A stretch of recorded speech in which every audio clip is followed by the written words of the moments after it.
My name is Sophie Sterling. I'm 32 years old, and today, 23 family members sat around a massive oak table, all dressed in designer suits, all looking at me like I didn't belong. They controlled the company my grandfather built, but none of them took me seriously until now. Uncle Charles announced a multi-million-dollar partnership, and I spoke up, warning against it. Laughter erupted. Cute, they said. But what they didn't know, I hadn't just inherited 0.38% of Sterling Manufacturing. I had spent 6 years quietly buying shares. By the end of this meeting, I would control 78 and everything would change. The conference room at Sterling Manufacturing headquarters smelled like expensive coffee and older money. 23 family members sat around the massive oak table, all shareholders in the company my grandfather had built 50 years ago. All of them dressed in business attire that cost more than most people's monthly rent. All of them looking at me like I was a child who'd wandered into the wrong room. I was used to it. "Let's begin," Uncle Charles announced, tapping his pen against his leather portfolio. As the current CEO,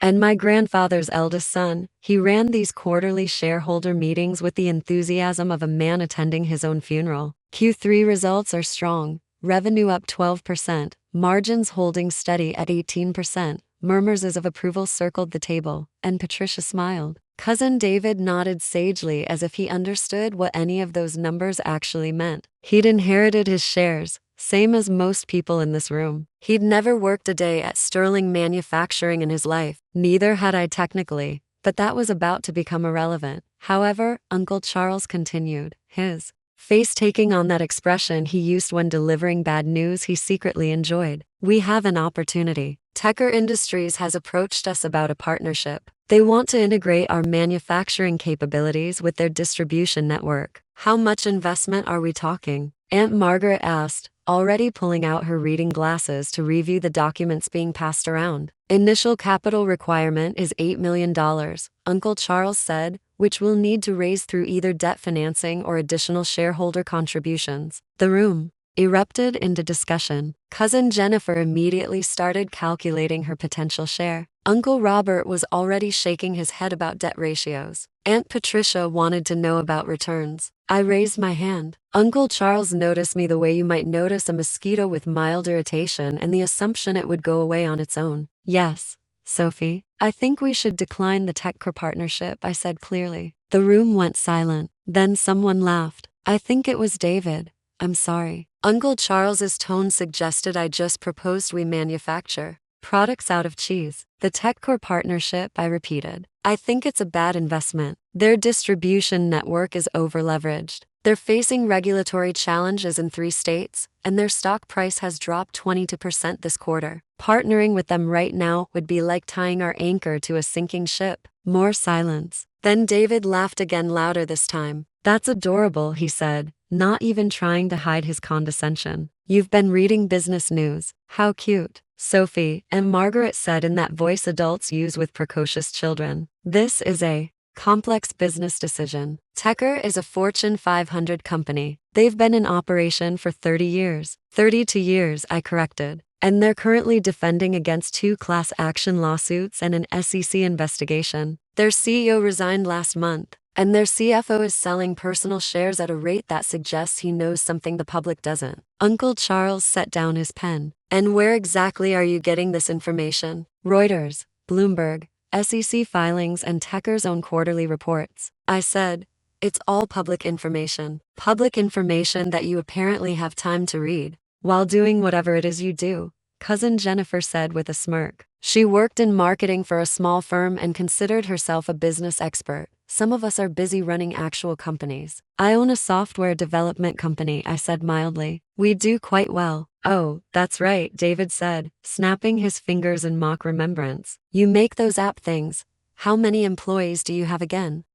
47, actually. As of last month." "Cute," David repeated like it was his favorite word. "But Sophie, this is big business. Sterling Manufacturing does 60 million a year in revenue. We're talking about partnerships that could double that. Your little software company is sweet, but it's not exactly relevant experience for this conversation." I took a sip of my water. The glass was Waterford crystal because of course it was. Everything in this building screamed old money, trying to prove it was still relevant. I understand your concern, I said, keeping my voice level, but I still think we should vote against the TechCore partnership. Uncle Charles actually rolled his eyes. Sophie, with all due respect, which usually means no respect at all, I interjected. You own less than 1% of this company, he continued, ignoring my comment. Your grandfather left you 10,000 shares when he passed. That gives you 0.4% ownership and exactly zero say in major strategic decisions. Actually, Aunt Patricia added helpfully, I think it's 0.38% ownership, not even 4. The room found this hilarious. Even Uncle Robert, who usually tried to be kind to me, was smiling. So while we appreciate your input, Uncle Charles said in a tone that made clear he absolutely did not appreciate my input, the adults in the room will make this decision. All in favor of moving forward with the TechCore partnership evaluation. 22 hands went up. Everyone except me. Motion passes, Uncle Charles declared. We'll begin due diligence immediately. Wait, I said. Sophie, the vote is over, Aunt Margaret said tiredly. I'd like to propose an alternative investment strategy, I continued. Instead of the TechCore partnership, we should focus on upgrading our existing manufacturing equipment, expanding into sustainable materials, and diversifying our client base. I've prepared a presentation. I pulled out my laptop. David actually groaned. Oh my God. She made a PowerPoint. This is like watching a high school student present a career day project. Sophie, Uncle Charles said, his patience clearly exhausted. We don't have time for this. Some of us have real jobs to get back to. This will take 10 minutes, I said. We don't have 10 minutes to waste on. On what? I asked, meeting his eyes. On strategic planning, on alternative perspectives, on hearing from a shareholder, on listening to someone with 0.38% ownership lecture us about business strategy. Jennifer said, no offense, Sophie, but you inherited some shares from Grandpa. That doesn't make you qualified to run this company. Neither does inheriting 30,000 shares, I pointed out. But I don't see anyone questioning your participation. Jennifer's face flushed. I have an MBA from an online program you completed while working part-time. I said, I'm not judging. Education is education. But if we're measuring qualifications, I have a degree in mechanical engineering from MIT and an MBA from Stanford. I graduated summa cum laude from both. That shut them up for approximately 5 seconds. Well, good for you, David said. But again, this is big business, real money, not whatever you're playing with in your app company. My software company generates $8 million in annual revenue, I said quietly. More silence. David blinked. 8 million, 8.3 million to be precise. We specialize in manufacturing optimization software. Our clients include 3 Fortune 500 companies and over 200 mid-sized manufacturers across North America. I paused. One of those clients is Sterling Manufacturing. Actually, we've been providing your production monitoring system for 3 years. Uncle Charles frowned. We use Optimize Core for production monitoring. That's our software, I said. We operate under several brand names. Optimize Core is one of them. You could have heard a pin drop. You're telling me? Aunt Patricia said slowly that we've been paying your company for 3 years, approximately $180,000 annually. Yes. Although you get a family discount, most clients pay $250,000 for the same package. Uncle Robert was staring at me like I'd grown a second head. Sophie, why didn't you tell us this? You never asked, I said simply. You assumed I was running some tiny operation out of my apartment. I didn't see any reason to correct that assumption. Jennifer struggled for words. That's actually pretty impressive. Thank you, I said. But it's not why I want you to reconsider the TechCore partnership. Then why? Uncle Charles asked. His tone had changed slightly, still skeptical, but at least he was listening now. Because I've done more than read their public filings, I said. I've analyzed their entire supply chain, their vendor relationships, their logistics networks, and their financial projections. They're cutting costs in ways that will hurt them long term. They're losing key personnel. They're facing union negotiations for facilities, and their core technology is becoming obsolete. How could you possibly know all that? Margaret asked. Research, due diligence, The same thing any investor should do before committing $8 million.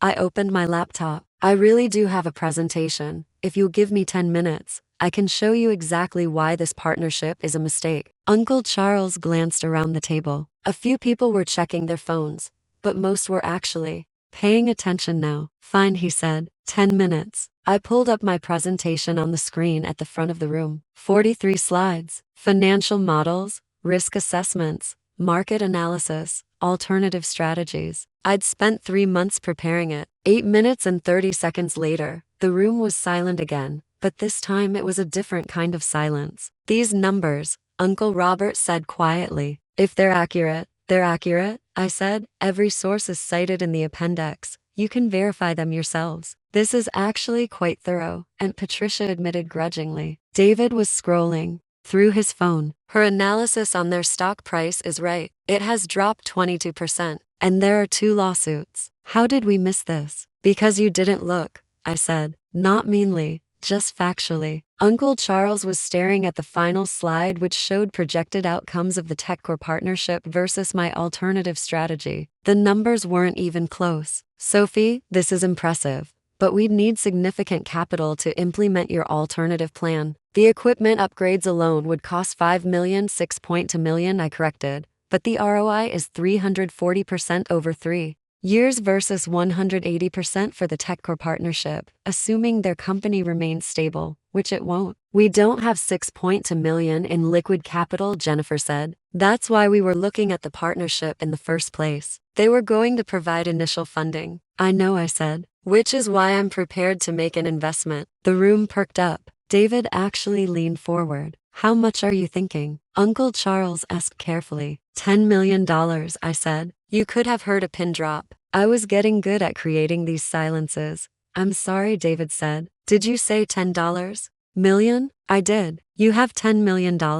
Jennifer's voice had gone up an octave. I have considerably more than that, I said. But $10 million is what I'm prepared to invest in Sterling Manufacturing. In exchange, I'd like to purchase additional shares and secure a seat on the board of directors. Uncle Charles had gone very still. Sophie, where exactly did you get $10 million by company? I said, $8 million in annual revenue over 6 years with profit margins around 40%. I've been investing aggressively. Software, real estate, strategic acquisitions, Aunt Margaret repeated. Like what? I pulled out my phone and opened an app. Like shares in Sterling Manufacturing. The temperature in the room seemed to drop 10. What do you mean? Uncle Charles's voice was very quiet. I mean that over the past 6 years, I've been quietly purchasing shares from family members who wanted to sell. Usually when someone needed cash quickly or wanted to divest or didn't see the company as a good investment anymore. Remember when cousin Bradley sold his shares 5 years ago to buy that boat? I bought them. When Aunt Susan sold hers to fund her daughter's wedding 3 years ago, I bought those too. I could see understanding dawning on several faces. And with it fear. How many shares? Uncle Robert asked. I swiped through my app. As of this morning, I own 1,967,000 shares of Sterling Manufacturing. The silence this time wasn't just quiet. It was the kind of absolute silence that happens when a bomb goes off and everyone is too shocked to scream. That's impossible, Uncle Charles whispered. It's not, I said. The company has 2.5 million shares total. I own approximately 78.68% of them. David's face had gone white. You're saying you own the majority of the company? Controlling majority, I confirmed, by quite a significant margin. But how? Jennifer stammered. How did we not know? Because I purchased them through various investment entities and shell corporations. I explained. Sterling Capital LLC, TechBridge Holdings, West Coast Manufacturing Investments. I have 17 different entities that hold shares. None of them have my name directly attached. That's it. Patricia struggled for words. That's manipulative. It's strategic. I corrected, and perfectly legal. Every purchase was fair market value. Every transaction was properly documented. I didn't manipulate anything. I just didn't announce what I was doing. Uncle Charles had finally found his voice again. Do you have any idea what this means? Yes, I said. It means that despite what you said earlier, I'm not a shareholder with 0.38% ownership and zero say. I'm the majority shareholder with 78% ownership and controlling interest. which means that vote you just held about the TechCore partnership. It doesn't matter because I can override it. The room erupted. Everyone started talking at once. Aunt Margaret was on her phone, presumably calling a lawyer. David looked like he might be sick. Jennifer kept saying, "This can't be real," over and over. Uncle Charles stood up, his face red. "You can't do this." "I already did it," I said calmly. "You manipulated us. You lied." "I never lied," I said. "You asked me how many shares Grandpa left me. 10,000. That was the truth. You never asked if I'd purchase more. You assumed I hadn't because you assumed I couldn't afford to." "That's not my fault. This is corporate espionage," and Patricia declared. "It's really not," I said. "Every share was purchased through open market transactions or private sales where the seller knew exactly what they were selling. Nobody was deceived. You all just didn't pay attention." Uncle Robert was the first to calm down. He'd always been the smartest one in the family. "Sophie, what do you want?" "I want what I've wanted all along," I said. "To stop the TechCore partnership and implement a real growth strategy. To modernize our equipment. To expand into sustainable manufacturing. To turn Sterling manufacturing into something Grandpa would actually be proud of. By taking it over," Uncle Charles's voice was bitter. "By saving it," I corrected. "Uncle Charles, you're a decent soul, but you're cautious to a fault. You've been running the company the same way for 15 years. Revenue is flat. Margins are shrinking. We're slowly being left behind by competitors who are innovating while we're stagnating. Our revenue is up 12% this year." He protested because of inflation and price increases, not actual growth. I said, "Unit volume is down 8%. Customer satisfaction is down. Employee retention is down. We're dying slowly and you're celebrating because we're dying slower than last year." The truth of it hung in the air. Several people looked uncomfortable because they knew I was right. "So what now?"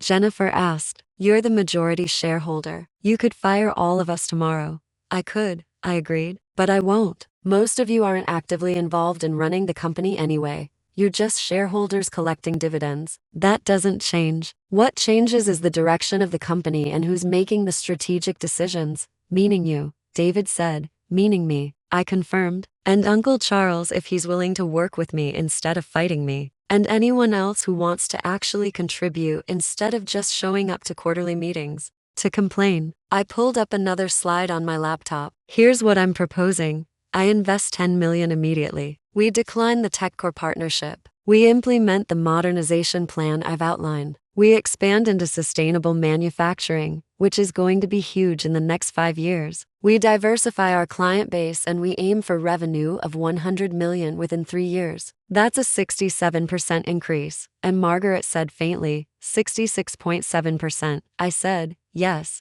it's ambitious, but it's achievable with the right strategy." "And what happens to us?" Uncle Charles asked quietly. I met his eyes. "That depends on you. If you want to stay on as CEO and work with me to execute this plan, I'd be happy to have you. You know the operations better than anyone, but you'd need to report to me as chairman of the board. Can your ego handle that?" He stared at me for a long moment, then slowly he nodded. "I suppose it'll have to."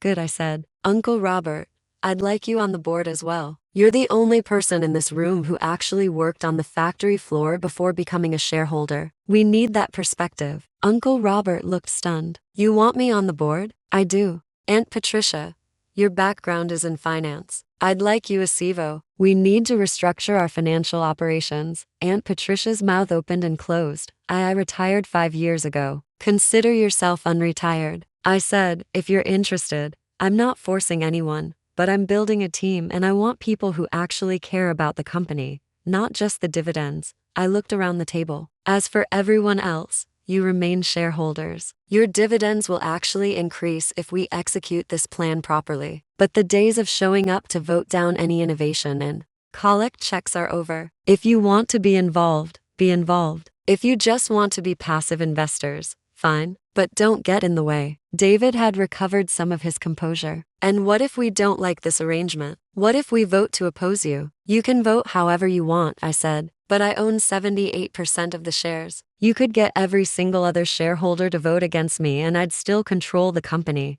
That's how majority ownership works." "This is insane," Jennifer muttered. "This is business," I corrected. "Big business, as David likes to say." I looked at him. He said I was playing with my little app company, that my software business wasn't relevant experience. Well, my little company generates more revenue than some of you making dividends, and I used that money to buy controlling interest in this company while you were all too busy dismissing me to notice. I closed my laptop and stood up. I'm scheduling a proper board meeting for next week. Uncle Charles, Aunt Patricia, Uncle Robert, I'll expect you there. We'll formalize the investment, the strategic plan, and the new organizational structure. Everyone else will receive detailed information about what's changing and what stays the same. You can't just walk out. Aunt Margaret said, we have questions. Then email them to me. I said, my contact information is in the shareholder directory. The same directory where my company is listed as your software vendor. The same information that's been available to you for 3 years that none of you bothered to look at. I picked up my bag and headed for the door. Sophie, Uncle Charles called out.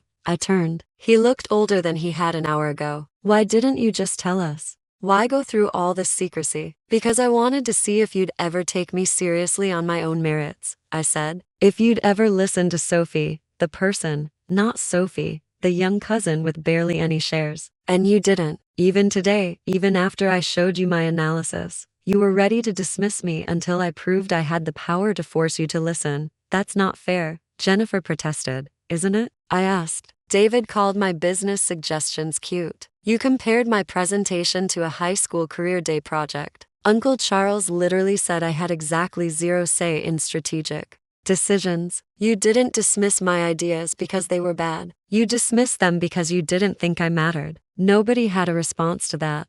Well, now I matter, I said. Now you have to listen. Not because I've convinced you I'm smart or capable or qualified, but because I own 78% of the company and you have no choice. It shouldn't have taken that, but it did. I opened the door. Sophie, Uncle Robert said quietly, for what it's worth, I'm sorry. You're right. We should have listened. I gave him a small smile. Thank you, Uncle Robert. See you at the board meeting. As I walked out of the conference room, I could hear the eruption of conversation behind me. Shock, anger, disbelief, and from a few voices, what might have been grudging respect. My phone buzzed. A text from my CFO at my software company. The Sterling manufacturing deal closed. $10 million transferred to escrow pending board approval. You really bought 78% of your family's company without them noticing. I texted back. I really did. You're terrifying. Thank you. I walked through the Sterling manufacturing lobby, past the portraits of my grandfather and the other founders, past the plaque celebrating 50 years of business, past the receptionist who'd watched me grow up at these shareholder meetings. Have a good day, Miss Sterling, she called out. You too, Diana, I said. Then I paused. Actually, Diana, you've been working here for what, 20 years? 23? She said with a smile. How would you feel about a promotion? I'm going to need an executive assistant, and you know this company better than anyone. Her eyes widened. Are you serious? Completely. 50% pay increase, full benefits, and you'd be working directly with me and Uncle Charles. Interested? Yes, absolutely. Great. I'll have HHRA draw up the papers. You start next week. I smiled. Fair warning. Things are about to change around here. I heard the shouting from the conference room, she admitted. The whole building heard it. Good, I said. Let them talk. As I drove away from Sterling Manufacturing, I pulled up my shareholder app one more time. The notification was still there. Majority holder requests emergency vote. I'd scheduled it to send the moment the previous vote on the TechCore partnership had been recorded. A little dramatic maybe, but effective. The vote wasn't about the TechCore partnership. It was about the new strategic direction, the new board appointments, and the new leadership structure. A vote where I controlled 78% of the shares. A vote that couldn't fail. My phone rang. Uncle Charles. Hello, I answered. I just saw the emergency vote notification, he said. His voice was calm now, resigned maybe, but calm. You already had this planned. I did. You could have just told us. You could have avoided all this drama. I could have, I agreed. But then you would have fought me every step of the way. You would have questioned my authority, my experience, my right to make decisions. This way, there's no question. I have the authority. The experience speaks for itself, and the right comes from owning 78% of the company. He was quiet for a moment. Your grandfather would have been proud of you. Would he? He always said you were the smartest of all of us. I didn't believe him. I thought he was just being sentimental because you spent so much time in his office as a kid asking questions about the business. He paused. Turns out he was right. He usually was. I said, I'll see you at the board meeting next week, Uncle Charles said, and Sophie, thank you for not firing me. I know you could have. You're a good CEO, Uncle Charles. You just needed someone to push you out of your comfort zone. Consider me that someone. Loud and clear, he said and hung up. I drove back to my office, the headquarters of my little app company that somehow generated $8 million a year, and smiled. Cute that they thought 0.38% was all I had. Cute that they thought I was playing small. Cute that they thought big business was something I didn't understand. I'd spent 6 years quietly building an empire while they dismissed me as irrelevant. I'd purchased nearly 80% of their company while they were too busy being condescending to notice. And now finally, they understood. I wasn't the cousin with barely any shares. I was the majority holder. And their emergency vote notification was just the beginning. See how Sophie flipped her family's empire on its head, read the full story, and discover the bold moves that gave her control of 78% of the company. Don't miss a second of the drama.